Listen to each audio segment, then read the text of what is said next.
خب سلام علیکم هموطنان عزیز، بینندگان گرامی. اینک خب معذرت میخوام که هفته گذشته نتوانستیم برنامه خود را در همین روز داشته باشیم، برگزار کنیم، چون بنده در سفر خدمتی بودم و برای همین نتوانستم در این روز با شما باشم. اینک باز شنبه و ما در برنامه نوبتی خودمان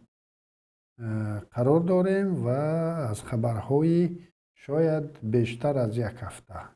باشند. این خبرها با هم خواهیم بود لحظه چند و میخواستم به شما چند مراجعت داشتم. اولا اینکه خب طبق اون معلومات هایی که به دست میرسند،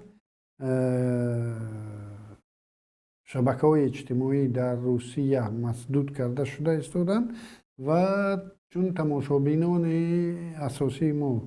در قلمرو روسیه قرار دارند، از شما احترامانه میخواستیم که شاید از همون وپن ها برای خودتان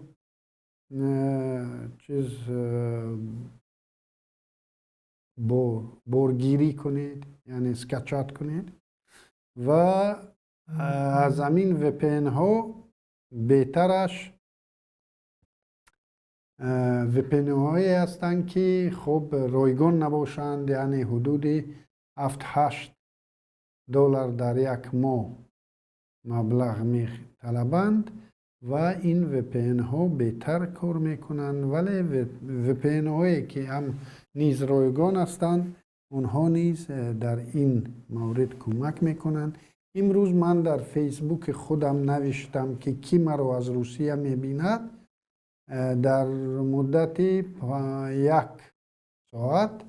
حدود 38 نفر از قلمرو روسیه شرح نوشتن که مرا دیده ایستادن، یعنی مردم از طریق وپن در فیسبوک در آمده ایستاده است. اینستاگرام هم همچنین و همین خیلی دیگر در نظر است که یوتیوب هم شاید بعد چند در روسیه خب مسدود کرده شود و از شما میخواستیم که شما راههایی را پیدا کنید که یوتیوب و اینستاگرام و فیسبوک رو داشته باشید. بر علاوه این فیسبوک و اینستاگرام را باز تشکیل واسطه های اکستریمیستی اعلان کردنی هستند و اگر اکستریمیستی اعلان شدند اونگار از طریق وپن هم داخل شدن در قلمرو روسیه جنایت محسوب می شود و در این حالت شما شاید اکثر شما شاید از فیسبوک و اینستاگرام استفاده نمارید. ولی بنده بر این باورم که به چنین اقدام دست نمیزنند، چون که استفاده برندگان اینستاگرام در روسیه حدود 90 میلیون نفر است و اکثرشون جوانان هستند و اگر در همین جنگ اوکراین نه همه شهروندان روسیه نزدیکانشون در جنگ باشند و شاید خبر نشوند از این جنگ، ولی از مسدود شدن اینستاگرام البته که همه با خبر میشن و شاید این سبب شود که مقامات روسیه خودداری کنند از محدود کردن دسترسی مردم به اینستاگرام و یوتیوب که این دو استفاده برنده زیاده در روسیه دارند که امروز که اونجا فشارها خیلی بالاتر رفته است، مردم در خونه ششته خب یگانه واسطه وقت گذرانیشون از جوانا خود همین اینستاگرام و یوتیوب باقی میماند و شاید این سبب شود که اینها رو مسدود نکنم. خب از شما دعوت میکنم که به کانال یوتیوبی پیمان ملی تاجیکستان پیمان ملی ابونه شوید و در نظر است که شاید بعد چند ما یک کانال دیگری یوتیوبی رو هم باز کنیم و چون این کانال در توصیه های یوتیوب بالا نرفته ایستاده است، چون مقدار آبونه اش هم کمی شما. برای همین شاید یک کانال نوی رو باز کنیم و همزمان همین حالا ما در کانال ماهواره‌ای پیام تیوی مستقیما نشر در صحبت قرار داریم و همین برنامه نشر شده ایستاده است و این کانال را در تاجیکستان شما می توانید پیگیری کنید و بعد چند در یک ماهواره دیگر هم ما خب برنامه رو پخش کردن میگیریم و اون ماهواره را شما البته که در تاجیکستان به آسانی به اون پیوست می شوید، چون در اون ماهواره شما تقریبا اکثر مردم تاجیکستان در اون خوب چیز هستند، انتن هاشون رو در اون نصب کرده هم. برای همین خب اکنون میگذاریم به محتوای برنامه خودمون. این هفته و هفته پیش خبرهای رو با هم خواهیم داشت و در این موضوعات صحبت خواهیم کرد و شما میخواستم که در زیر شرح ها نویسید و نظر خود را درباره موضوعهایی که مطرح میشن با ما در میان گذارید تا که با توسط شرح نویسی شما هم همین نوار در خب فهرست یوتیوب بالا می رود، گرچنده که امروز چون قضیه اوکراین در دنیا قضیه داغ روز است و البته که ما شانس کمتری داریم که در فهرست یوتیوب در رده های بالاتر قرار بگیریم، ولی از دو سر شما می توانید با شرح های خود، با خب پسندهای خود و با همرسانه‌ای کردن با دوستان خود می توانید در این وسیع‌تر پهن کردن این نوار سهمگذار باشید.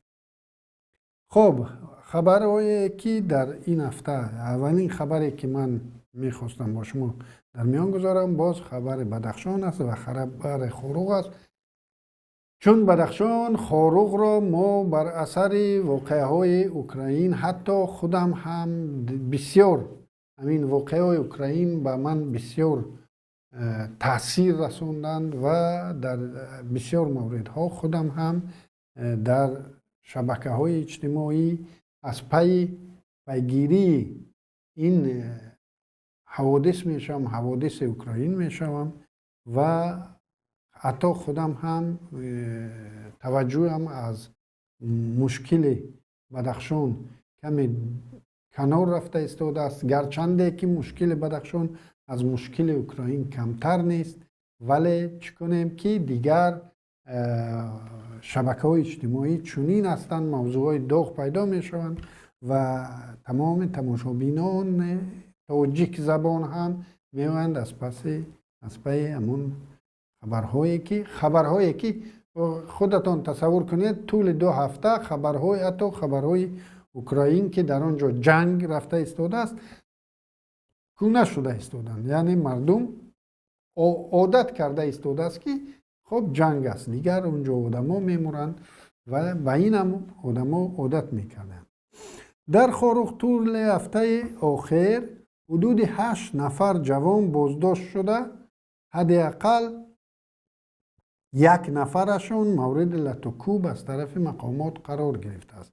و بنده مطمئنم که نه فقط همین 1 نفر و شاید هر 8 نفرش چون مورد شکنجه روانی می شود، شکنجه جسمانی می شود قرار گرفته باشند و از این 8 نفر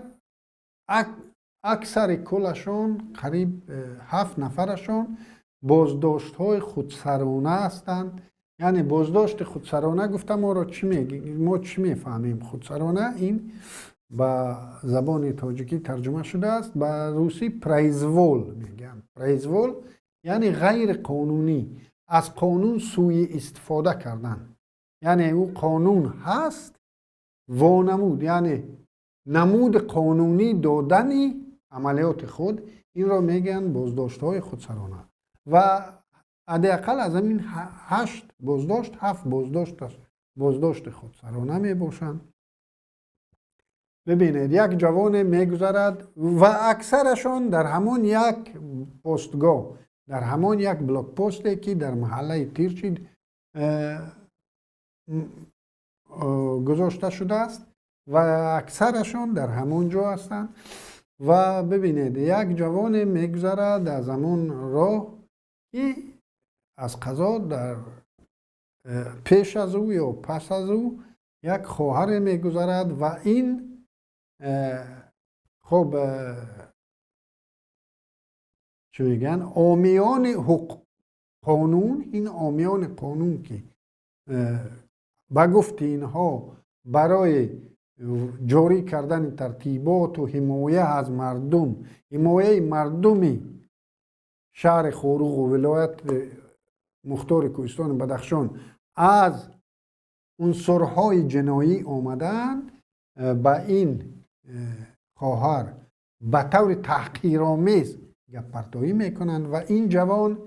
میآید از اون دختر دفاع میکند و او را بازداشت میکنند و بعد چند روز نوار میکند و خودش را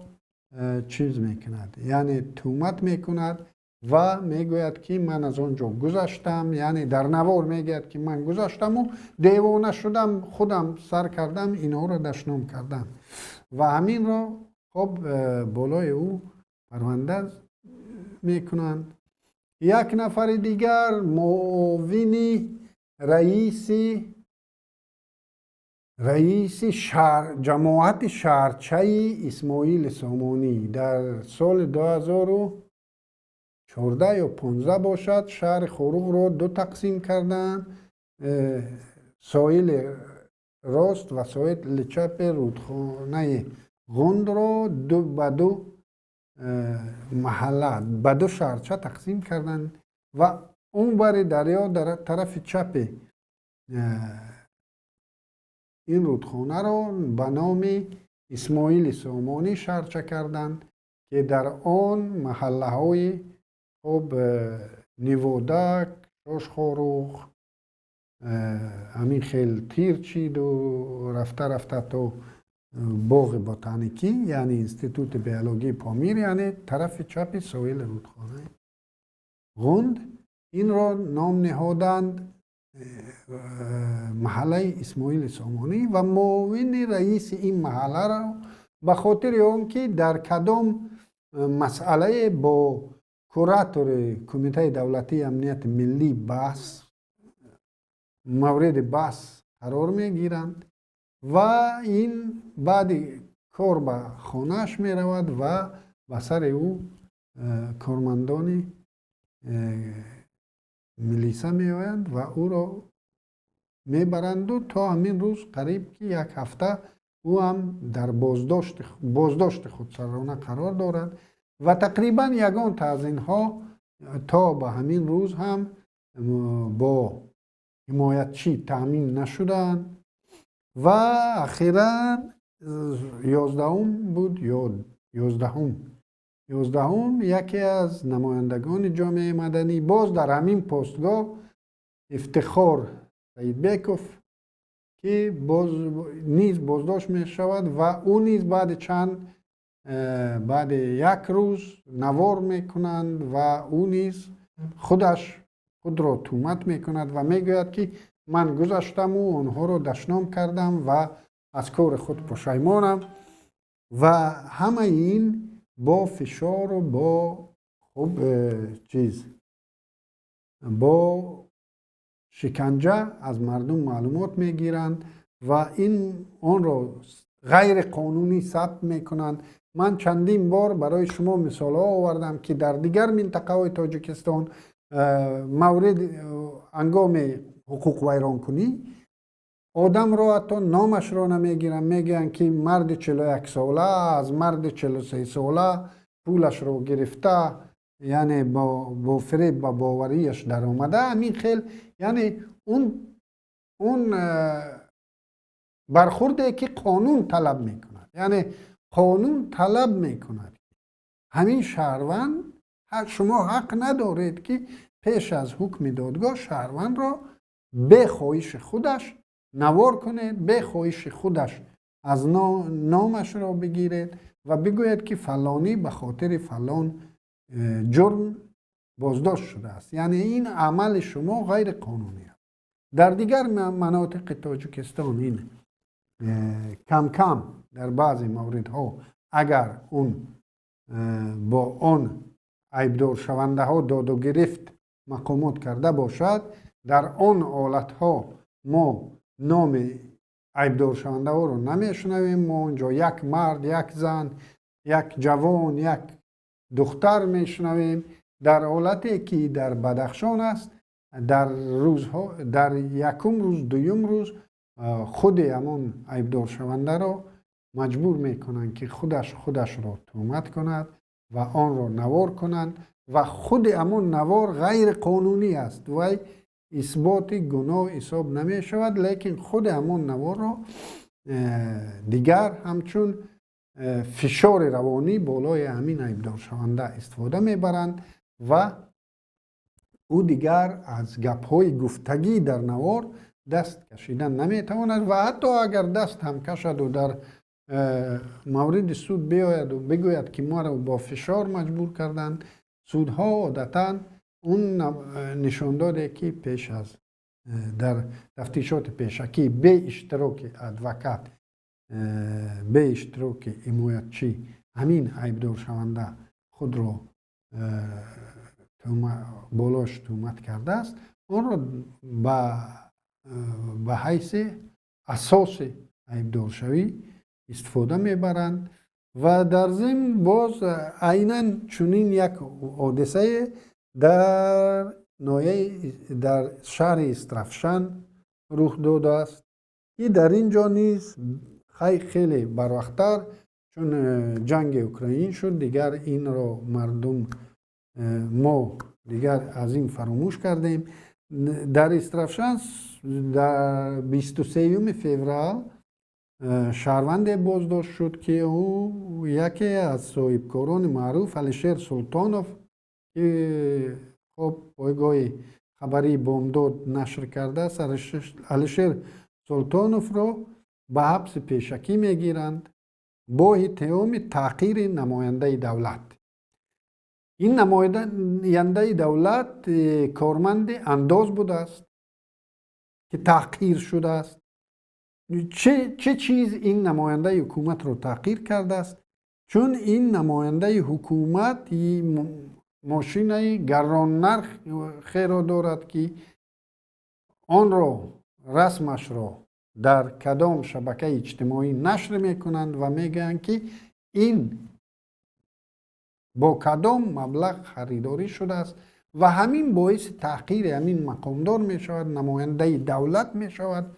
انگام اجرا کردن وظیفه و خدمتیش. خیلی که همون نماینده حکومت سردار ریاست معارف ولایت در بدخشان از طرف محمد باقر تحقیر شد، این هم از طرف همین برادر تحقیر شده است و علیشیر سلطانوف را بازداشت کردند و با 2 ماده کودکس جنایی عیبدار شده است و خیلی که در مردم ما میگن در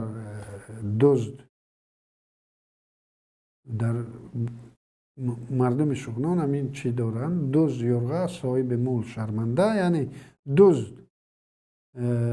صاحب مال را به چی برده است. صاحب مال واقعا صاحب مال،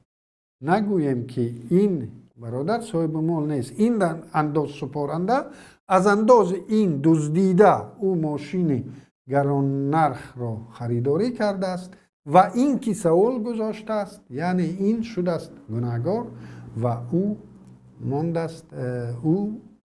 شده است عیبدار کننده و به همین خاطر یک صاحبکار موفق را در استرافشن به خاطر همین فساد اداری یک مقامدار دولتی که اون را افشا کرده است، یعنی تحقیر کارمند دولتی اون هم وقت حساب می شود که در وقت اجرای وظیفهش تحقیر دیده است. یعنی او اجرای وظیفه می کرده است با همون ماشین خیلی گران قیمت که اصلا با درآمد قانونی اون رو نمی توانست صاحب شود، با همون در اجرای وظیفه بوده است و مورد تحقیر این شهروند قرار گرفته است. عیناً همین کار در خروق است که 8 نفر جوان در بازداشت قرار دارند و مردم کمیته گروه 44 نفره، نماینده گروه 44 نفره فراموز ارگشوف برای حکومت هشدار داده است که اگر از چنین اقدام‌های غیر قانونی دست نکشید ما مجبور میشویم به میدان مردم رو دعوت کنیم. و من این دعوت او رو البته که جانبدار هستم، چون که حق قانونی خود را باید مردم ما طلب کردن توانند. ببینید عیناً همین خیل چیز این دفعه این خبره که حاضر میگم این الکی شکل قانون گرفته است، قانون غیر قانونی، قانون غیر کنستیتوسیونی، قانون غیر کنستیتوسیونی درباره تنظیم عنعنه و جشن و مراسم ها. این قانون غیر کنستیتوسیونی است که یک خودکامه میخواهد در کیسه شما پولهای شما را حساب کند و میخواهد بگوید که تو به چه حق داری به چه حق نداری. در کان بادام 2 خواننده و آموزگارشان را که این خواننده ها زادروزشان را تجلیل کردند و در امین زادروزشان با گلدسته رفتند یک آموزگارشان را که نیز زادروز داشتند تبریک کردند و هر 3شان را جریمه اندک هم نه جریمه کردند و این معلمه که 60 سال عمر دیده است و از این 60 سال شاید 30 یا بیشتر سال برای خلق خدمت کرده است و به خاطر همین خدمتش شاگردانش رفتن یک گلدسته به او تقدیم کردند، به خاطر همین یک گلدسته آمدند و این آموزگار را نیز در قطار همین خوانندگان جریمه بستند و متاسفانه شاید حاضر در بین تماشابینان درباره این خوانندگان همین مطلب بامداد زیاد نفرها پیدا شوند که بگویند که خب این بود همین قانون که قبول کردند. زیاد آدم ها میگفتند که خب این کار خوب است باید نکنند، خواننده ها باید زادروز نگذرانند. البته که این از نگاه بنده، از نگاه اون نفرانی که حق قانونی، حق کنستیتوسیونی از حقوق مردم سخن میکنند، برای اونها این عمل غیر قانونی و عمل خودسرانه است و هیچ کس حق ندارد که من در خانه خود با کدام خاطر کی را ضیافت میتیم. شاید من یک چیز را تجلیل کنم و حتی دسترخوان هم نکنم. شاید آدما پیش من بیاین یک پیاله چای بخورند و مرا تبریک کنند یا یگان معرکه شیرخوانی را در خانه هم کنند یا یگان معرکه دیگری را در خانه هم کنند. در روز تولد معرکه شیرخوانی میکنن. یا یگان چیز دیگر که او روز تولد من است و او خانه من است. کی حق دارد که به خانه من در آید و ببیند که آیا امین. و در اینجا باز یک نگرانی هم امین است که البته که در اینجا کسی از همسایه، هم صنف، هم کاران در اینجا خیانت کرد، یعنی بوزی کرده، معلومات داده است. اگر نه چنین نمیشد و این بسیار نگران کننده است که در جامعه ما یک گروهی هستند که با خواست خودشون، با طبع خودشون قانون ها را انتشار میکنن، قانون میبرارن. یک دیوانه که سر قدرت آمده است میآید در یکی از واخوری های بیشمارش در سرش یک گپ میزند که خب تنظیم عنعنه و جشن و مراسم، یک گپ زد از مستی، دیگر از مستی، محض از مستی یک گپ زد، دیگر این شد قانون غیر قانونی و تا به امروز مردم را با این قانون فشار آورده ایستادند. چون اون نهادی که تأسیس دادند، اون نهاد نقشه شورابینی دارد و طبق نقشه از او طلب می شود و اون نهادهایی که جریمه میکنند عادتاً اونها نقشه دارند. مثال برای یک ناظر را نقشه است که چند نفر را در یک روز در همین پاسگاه تو باید جریمه کنی و بغیر از جریمه تو باید با افسر با کماندیرت چقدر سون در یک روز بیاری. این همه قاعده است. بغیر از اونی که فرض کردیم 5 پروتکل جریمه باید مانی، تو باید در یک روز باز چند سوم دیگر با بالا بری و او بالا هم از همان سومای آورده زیردستانش باز بالاتر میبرد و همین خیل تا پرزیدنت برده میرسانند. یعنی او وزیر کارهای داخلی باز گرفته به پرزیدنت هم میکرد. این همه عنعنه است و همه مردم تاجیکستان این عنعنه ما را میداند و هر نهادی که برای نظارت از بالای مردم و جریمه‌ستانی تأسیس شده است، او البته که باید جریمه کند، دیگر اختیار در دست او نیست. اگر مثال خیلی آدم پاک هم در همون نهاد به کار درآید، او دو انتخاب دارد: یا از کار بعد یک ماه از کار عریضه نوشته بیرون رود یا در پوست همانها را بپوشد یا از معاش خود همان پروتکل ها را ترتیب دهد و به بالا هم تید. چون این امکانیت البته که نیست. او بیاید هم پروتکل را از جیب خود ترتیب دهد هم باز به بالاها دهد. او مجبور است که و در بین به خاطر آن که او مجبور است، او در بین مردم بزها را پیدا می کند که با او چطیند معلومات تیند تا او در یک ماه همون 2 پروتکل یا 3 پروتکل که وی باید ترتیب دهد، حقوق ویرانکنی ماموری، او باید ترتیب داده تواند. محض به خاطر همین پروتکل ها امروز در بدخشان قریب که بدخشان را به خاک خون کشند، محض به خاطر اون که همین خیل نهادها پروتکل ها را به یگان مشکل ترتیب داده توانند. محض به همین خاطر دیگر یگان ترتیبات دیگر اینها جاری کردنی نیستند. خب امروزها در شبکه‌های اجتماعی در تاجیکستان، در شبکه‌های یوتیوب و دیگر، فیسبوک و دیگر، ما دیده ایستادیم که بر اثر بالا رفتن نرخ و نوا در بازار بسیار باز مردم با یکدیگر جنگ و جدل دارند. مردم صاحبکاران ما را،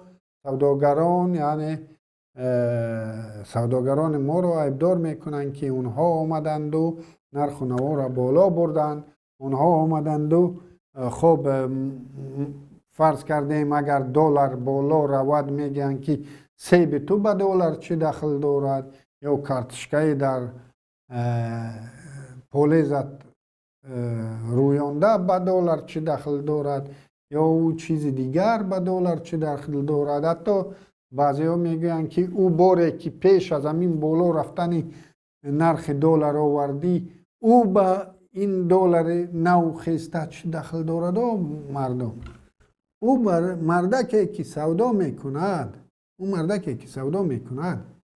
او از همون معاشی که از سودا پیدا میکند زندگیش پیش میبرد. او کردیتش میسپارد. همه حجت هایی که حکومت شما که امان یک صاحب کار عیبدار میکنید همین حکومت خودتان نمیگید. هر دفعه همین شناسنامه که شما میگیرید شناسنامه نرخ شناسنامه با دلار حساب میشه، نرخ زادنامه با دلار حساب میشه، نرخ شهادتنامه یعنی امون اتستات مکتب همه اون حجتایی که حکومت نرخ گذاری کرده است با دلار نرخ گذاری کرده است. همون نیروی برق و همه چیز با دلار حساب می شود. با بالا رفتن دلار همه همون بالا می رود. با بالا رفتن دلار بنزین بالا رفت، دیگر بالا رفت. و شما می‌آیید و یک همسایه خود عیبدار میکنید که او به انصاف است، انصاف ندارد، نرخ‌ها رو بالا برد. او همون سیبش که میفروشد باید با همون سیب فرزندش با همون مبلغ فرزندش به مکتب روان کند، برای فرزندش لباس خرد، برای فرزندش برای خب همون با نقلیات رفته آمدنش پول دهد. همه این خراجات است که او از همون فروش سیبش به دست می آورد. لیکن اگر او سیب گفته که من از درخت خودش دم کندم و این با چیز با دلار پیوستگی ندارد، من این را با همون نرخ پیشتره بفروشم و این دلار رفتن گیرد بالا، این بنزین و گاز و دیگر رفتن گیرم بالا، من اینها رو به همه اینها نیاز دارم، همه اینها رو بخرم با همون نرخ پیشتره دلار. این دیگر بازار است. چرا چرا همون دهقان بیچاره بیاید و تمام خب بدبختی های همین جامعه ما رو در گردن او بر کنیم، در گردن او دیگریش بر کنیم. خود همون بانک برای همون صاحب کار امتیاز نمیدهد وقتی که قرب سامانی میغلطد و او امکان برگرداندن قرضش خیلی پستر می شود، شرایطش خیلی پستر می شود، این بانک برای او یگان امتیاز نمیدهد. برای همون صاحب کاری که برای شما سیب میفروشد، کارتوشکا میفروشد، دیگر میفروشد. یعنی نشانه‌تان خطا است. ببینید روسیه صادرات غله و شکر و دیگر محصولات اولیه را به دولت‌های اتحاد اوراسیا منع کرد. ببینید علاوه بر آنه که روسیه با جنگ احمقانه‌ای که بر ضد اوکراین اعلان نکرده زده در آمد و امروز تمام اوکراین رو زیر بمباران قرار داده است، اکثر تاجیک‌ها از این جانبداری میکنید، اکثر تاجیک‌ها خرسک زنی میکنید و همین است نتیجه اون. آمد با تحریم های نو علاوگی وارد شدند و مهاجران مهنتی ما معاششون امروز اونهایی که حتی کارشون رو از دست ندادن معاششون قریب 1 برابر پایان رفت. اون معاشی که اونها فرض کردیم اگر او 60,000 میگرفت 60,000 میگرفت و این $1,000 بود، حاضر 60,000 چند دلار است؟ 65,000 چند پیش $1,000 بود. حاضر 65,500 هم نیست. و در روسیه هم نرخ نمو همین خیلی با دلار معین می شود. اون معاش مهاجر مهنتی ما پایان رفت. او حاضر به خانه خود روان می کند، باز همین جمال الدین نورعلیف و اینها باز علاوةً پول او را می دزدند، در حالی که حاضر قرب روبل روسی در روسیه همان قدر پایان رفت، در تاجیکستان از اون هم پایان تر بردن، 80 کردن، از 80 هم پایان تر. یعنی همون بیچاره مهاجر مهنتی یکی پول رو روان میکند، همین قرب روبل رو خیلی پایان تر بردن. این هم باز همون خویشاوندان رئیس جمهور میبرند، یعنی همون جمال الدین نورعلیف و بانکش میبرد که شما باز همون نشانه رو نیافته، باز آمدید از گریبان بیچاره سوداگران آخران نقطه سوداگران آخران دست گرفته. اون سوداگران اکثریت محصولات به تاجیکستان به طور یک لخت نزدیکان خیش تبار رحمانوف و نزدیکان دیگر مقامداران میکنند. ولی دست آخران شما آمدید و از گلوی دست آخران گرفته استادید و گویا که همین دست آخران از همه ناانصاف باشد و این دست آخران یگان ذره هم نمیتواند که در این بازار حتی تأثیر رسان باشد. این دست آخران باور کنید در آخران لحظه شاید بر ضرر خود کار کند. من خودم در بازار کار کردم، آخران در همین وضعیت های بورانی همین دست آخران اخیراً بر ضرر خود کار میکند و همین مردم هم به همین دست آخران از گریبان همین دست آخران میگیرند که این البته ناانصافی است و این از شاید بیسوادی ما باشد، شاید از یگان تخمی خشونت در بین مردم چندین سال به این سو کوریده می شود و کاشته می شود و همین تخم خشونت باعث می شود که ما می آییم و از گریبان یکدیگر می گیریم، موهایی که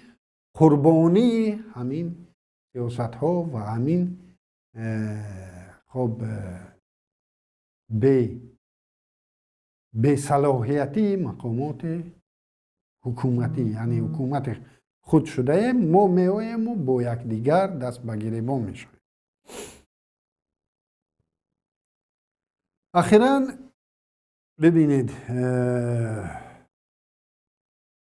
نرخ ارد، امروز نرخ ارد در بازارهای تاجیکستان در بازارهای شهر دوشنبه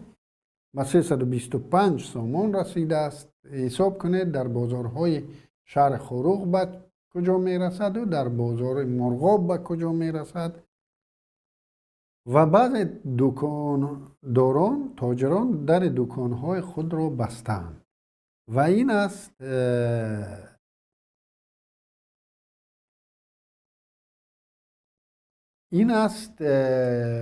ببینید این است نتیجه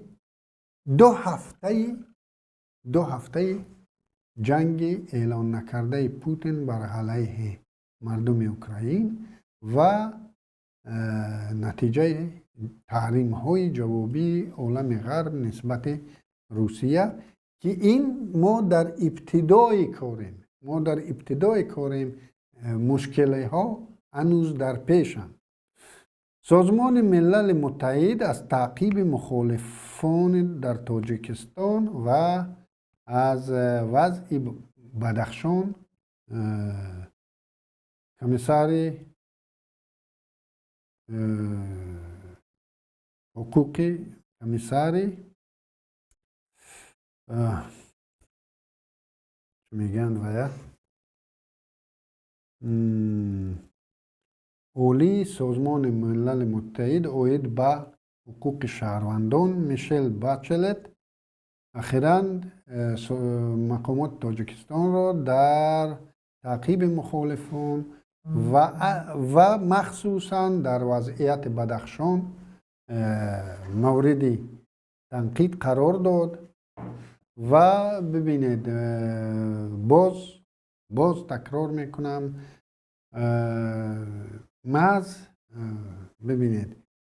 محض قربان به شهادت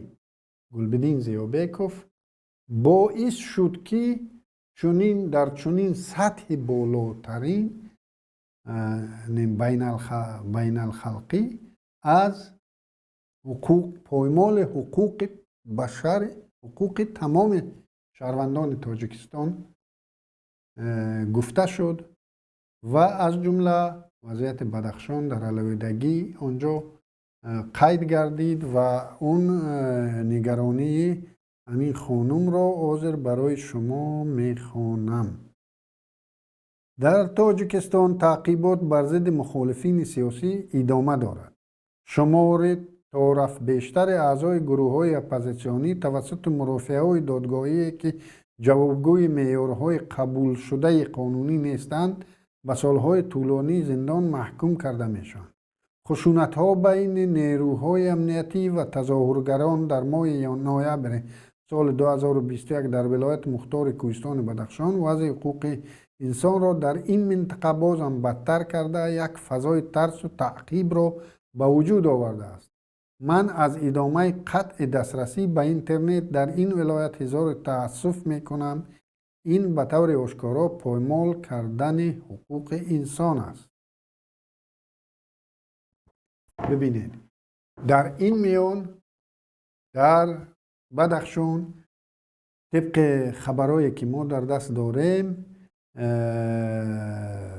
علیشیر میرزا نباتوف در کدام از جلسه های حکومت گفت است که رئیس جمهور طلب از ما دارد که به همین اشاره های یعنی به همین اصابات های سازمان های بین الخلقی از جمله سازمان ملل متحد گوش ناندازیم و این عملها رو یعنی عملهای جاری کردن ترتیبات در خروق را تا آخر پیش بریم و امروز در خروق نه فقط در خروق در دیگر مناطق تاجیکستان هم به خاطر کمک های مالی هم مردم ها را زنده میبرند. حداقل از 2 حالت در خروق خبردار شدیم و 2 حالت در اویله سید عبدالله نوری یعنی خویشاوندان نزدیک سید عبدالله نوری را نیز محض به همین خاطر زندان بردند که از خویشاوندان خود یاردم مالی را گرفتند به گفت مقامات یعنی از اروپا همون فرض کردیم برادر به برادرش پول انتقال داد و از همین خاطر مورد خب تعقیب از طرف مقامات قدرتی گشت. همین خیلی دیگر در خروق هم عیناً همین کار ادامه پیدا کرده است و چند پیش خیلی که شما در تلویزیون ها اگر دیده باشید من همون رو و فکرم در اینجا گذاشته بودم. خب با همین اتهام میگویند که فلان مقدار سوم روان کردن به خاطر گذراندن تظاهرات یا به خاطر کدام قانون ویران کنی. یعنی من اگر به برادرم یا به یگان خویشاوندم به تاجیکستان پول روان کنم این مقصد او به یگان کار غیر قانونی بوده است و اجازه نمیتین که مردم حتی در داخل شهر مردم با یکدیگر داد و گرفت داشته باشند و آن را اگر حتی در داخل شهر به انتقال از بیرون در داخل شهر یک کس به یک کس پول داد و با خبر شدند البته که مورد بازداشت و بازپرسی قرار میگیرن و شاید با شکنجه اونها رو مجبور کنن که خود را باز تهمت کرده بگوین که این را فلان نفر به من روان کرد و یکدیگر مجبور کنن که بالای یکدیگر معلومات بر دروغ دهند و همه این را باز پرونده سازی کرده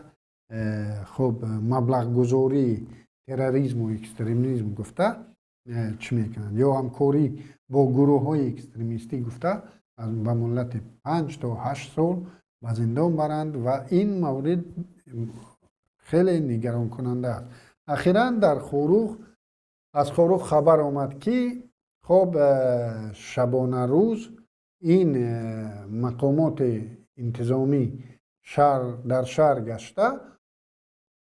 آدمانی که تنها هستند، یعنی آدمانی که فرض کردیم یک نفر از خانه خیشش به خانه خودش اومده ایستاده است، همین خیلی آدمان تنها رو در شهر بازداشت کرده اونها رو مجبور میکنن که معلومات بالای خودشان رو تهمت کنند و بگویند که من نوبتداری کردم این خیلی و خیلی، یعنی اون نوبتداری هایی که در شهر برای حمایت از خانه و در خود نوبتداری میکنن اونها در تنهایی نمیگردند، اونها رو بازداشت کردن اینها جرأت ندارن، ولی آدمایی که در تنها میگردن اونها رو بازداشت میکنن و مجبور میکنن که خودشان رو تهمت میکنن و به نظر میرسد که کدام از همین منصبداران وزارت های قدرتی یا کدام میخواهد که مردم خاروخ به کوچه ریزد و به تظاهرات دست زند و به نظر چنین میرسد که اون روز دیر هم نیست. خب با همین برنامه امروزه خود رو خاتمه میبخشیم. 45 دقیقه این پایه است. خدا یار و مددگار ما و شما باشد.